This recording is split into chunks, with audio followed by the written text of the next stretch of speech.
अस्सलाम वालेकुम। Drama serial लाडले की आने वाली एक साथ बहुत ही दिलचस्प होने वाली है। उमर का रवैया दिन ब दिन मरियम के साथ बिगड़ता ही जा रहा है और मरियम उसकी नफरत का निशाना बनती जा रही है। अब की दफ़ा तो वो हद ही कर देता है, उसे कमरे से भी निकाल देता है कि तुम्हारी वजह से मैं पूरे घर में बदनाम हो रहा हूँ। उमर के इस तरह के नारवा सलूक पे मरियम एक डिसीजन लेगी कि अब वो इसके साथ बिल्कुल नहीं रहेगी। तभी नाजो की शादी पे मरियम का भाई परवेज़ भी वापस आ जाएगा और तभी इसकी सारी असलियत नाजो की खुलकर उसके भाई उमर के सामने आएगी। तब वो माफ़ी मांगेगा अपनी बीवी मरियम से, लेकिन उस टाइम वो वापस नहीं आएगी। अरसल अपनी माँ से कहता है कि मरियम भाभी की तबीयत ख़राब है, थोड़ा उसका लिहाज कर लिया करे। तो यहाँ उसकी माँ भी उसको आड़े हाथों लेती है कि हर कोई इस घर में मरियम का सगा है, हमारे तो सारे दुश्मन हैं।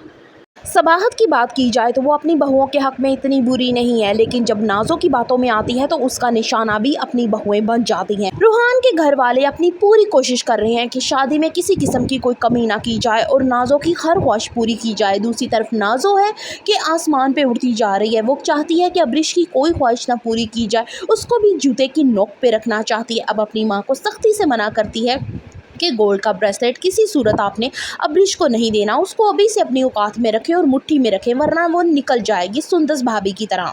सबाहत एक दफ़ा फिर से बातों में आ जाती है। यूं ब्रेसलेट को अंगूठी से बदल दिया जाता है और मंगनी पे उसे अंगूठी ही पहनाई जाती है। अब दूसरी तरफ इसहाक साहब इस चीज़ पे बहुत ज़्यादा गुस्सा करते हैं कि जब तुम ब्रेसलेट लाई थी तो तुमने क्यों अंगूठी पहनाई, तुमने मेरी इज्जत को खाक में मिला दिया है। यहाँ पे सबाहत को समझ नहीं आ रही कि वो अपने शोहर को क्या जवाब दे। सुंदस अपनी किस्मत पे रश करती है कि उसे अरसल जैसा शोहर मिला, ना कि उम्र जैसा। अरसल के मुकाबले में उमर बहुत ही ज्यादा कानों का कच्चा इंसान है। वो ये तो बर्दाश्त कर लेता है कि उसकी बीवी की इंसल्ट हो रही है, लेकिन ये बर्दाश्त कभी नहीं करता कि उसकी माँ और बहन की बेइज्जती हो। परवेज ने बाहर जाते हुए कसम खाई थी कि वो किसी सूरत भी नाजो को माफ नहीं करेगा। जितनी तकलीफ उसने उसकी बहन को दी है उससे डबल वो वसूल करेगा, इसको अजियत देकर। अब वो फंक्शन पे उसे कहेगा कि मोहब्बत किसी और के साथ और शादी किसी और के साथ। रूहान के दिल में शक बढ़ जाएगा। वीवर्स को इंतजार है तो सिर्फ इस चीज़ का कि आखिर कब नाजो की असलियत खुलकर सब घर वालों के सामने आएगी। Further reviews of Ladli kindly subscribe my channel and like the video.